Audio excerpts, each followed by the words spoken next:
Flooding from Tropical Storm Harvey is slow to drain in some areas of Calcasieu and Cameron parishes nearly a week after the storm made landfall.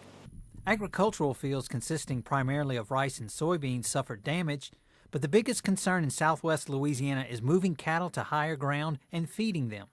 We didn't lose any cattle, but we had a tremendous amount of pasture land that went underwater for this storm, probably worse than Rita, and we're still waiting in some areas for the water to go down. The remnants of Harvey made a wet summer in southwest Louisiana a worse one.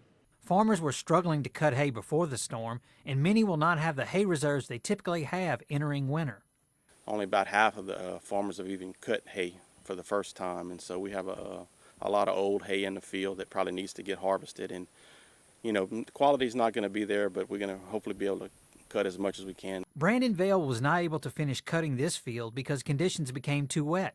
He is one of those farmers who is behind on cutting his hay and is now faced with alternatives for his cattle. At this time of year, I've got 700 bales put up, and I've got 200.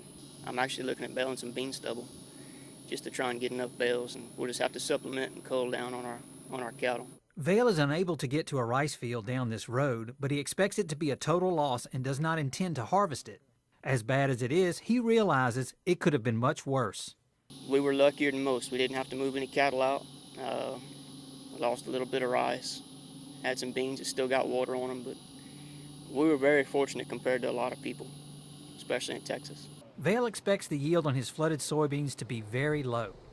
With the LSU AgCenter, this is Craig Gautreaux reporting.